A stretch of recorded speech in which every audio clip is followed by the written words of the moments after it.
Bonjour à tous, nous sommes ensemble durant ces 2 heures sur Sud Radio.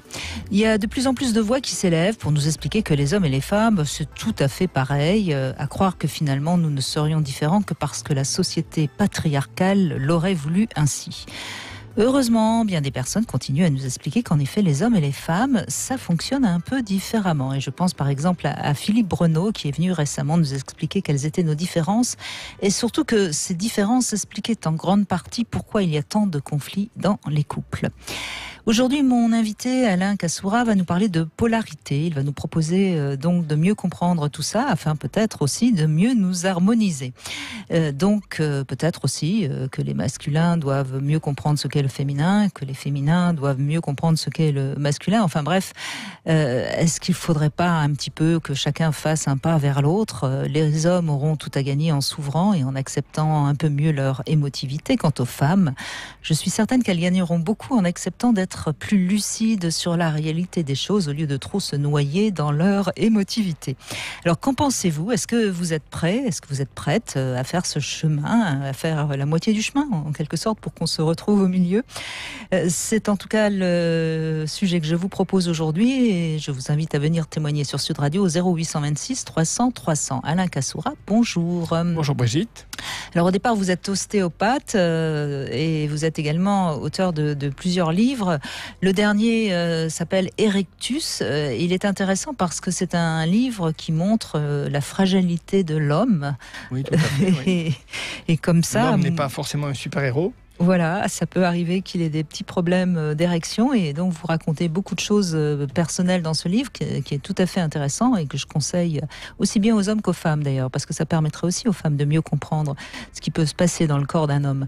C'est aux éditions Flammarion. Et puis vous avez eu envie qu'on parle aujourd'hui de polarité, c'est-à-dire ? Oui, c'est-à-dire que je pense que la rencontre entre l'homme et la femme est un sujet complexe. D'abord, pour que la rencontre puisse se produire, sûrement qu'il faut d'abord se rencontrer soi-même et rencontrer les polarités qu'on peut avoir à l'intérieur de soi. Et puis Vous voulez dire savoir quel homme on est, quelle femme on est Oui, et rencontrer le féminin en soi et le masculin en soi, puisque ça, on retrouve dans toutes les approches taoïstes, etc., cette notion de masculin et de féminin en soi, qui, je pense, déjà permet une certaine harmonisation. Mais à présent, pour que la rencontre se fasse, il faut effectivement qu'il y ait une attraction.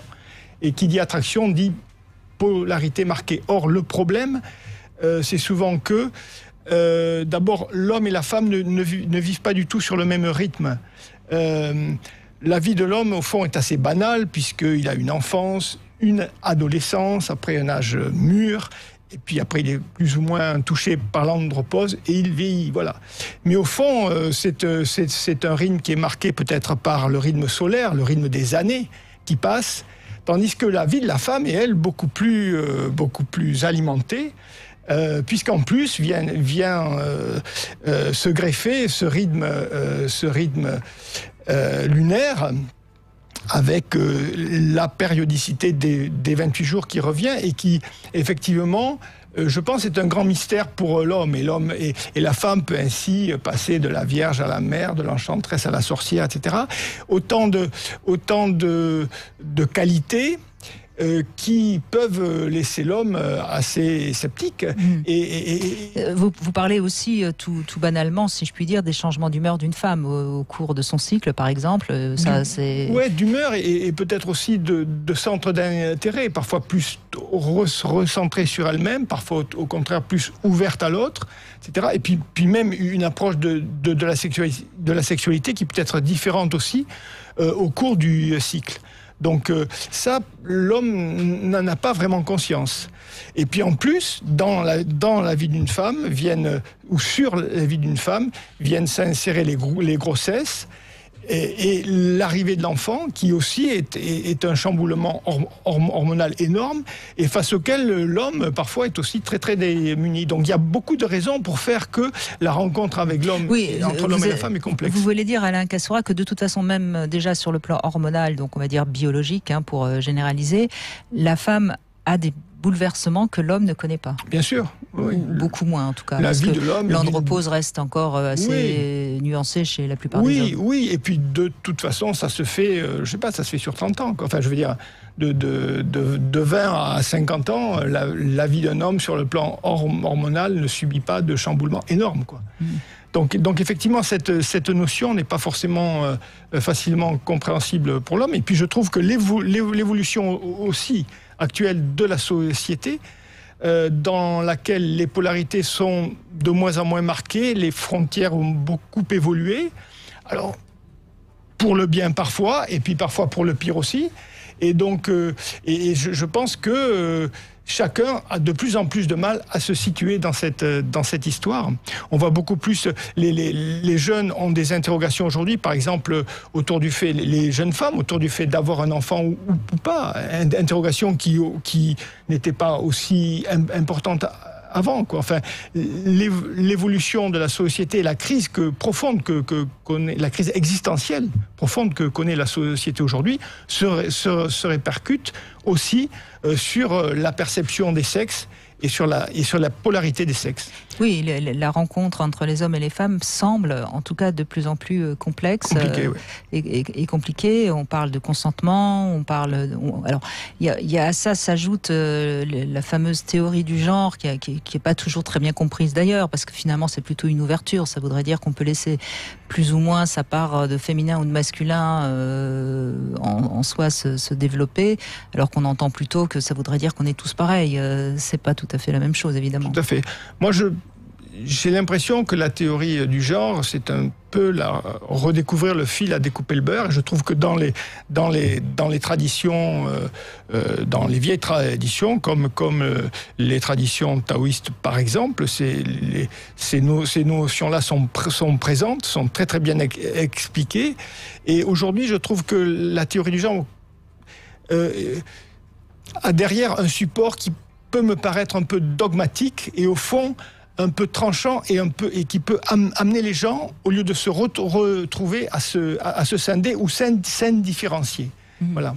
A priori, oui, c'est plutôt une ouverture et une liberté individuelle, le genre, mais ça devient plus presque un argument, surtout par rapport aux féministes ou aux groupes les homosexuels, les trans, etc., pour un petit peu casser de l'homme, quoi, pour faire combattre, je dirais, un peu la virilité. C'est un peu comme ça qu'on l'entend parfois. Alors, c'est pas dit aussi clairement, bien sûr, mais on a l'impression qu'il faut arrêter avec le patriarcat et que ça suffit, le machisme, etc.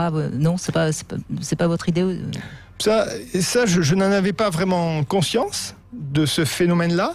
Et avec la sortie de mon livre Erectus, les pérégrinations d'un homme en quête d'érection, je me suis retrouvé à être interviewé par des femmes parfois, et j'ai été surpris par leur réaction un peu misérable en fait. Et qui semblait dire, écoutez, que vous ayez des problèmes, enfin, vous avez des problèmes, mais tant mieux pour vous. Alors que moi, je pense, non, si on a des problèmes, c'est tant pis pour nous, et c'est tant pis pour vous aussi, parce que on est ensemble sur le même bateau, quoi. Donc effectivement, cette réaction-là m'a un peu surprise, parce que je m'attendais, comme ce livre parle beaucoup de tabou, je m'attendais effectivement à une réaction un petit peu distante, mais je ne m'attendais pas du tout à ce type de réaction-là. Oui, bien sûr, comme si, tout à fait, enfin un homme castré, très bien.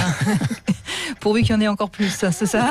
Je sais pas, mais c'est dommage, je trouve que ça serait dommage quand même. Oui, on en souffrirait aussi, nous, si tous les hommes étaient castrés. Bon, en tout cas, on parle de tout ça avec vous. Venez nous donner votre avis. Est-ce que vous trouvez qu'on comprend plus très bien la différence des sexes aujourd'hui? Est-ce que finalement, vous pensez que c'est pareil, les hommes, les femmes, et qu'il faut arrêter de toujours nous montrer nos différences?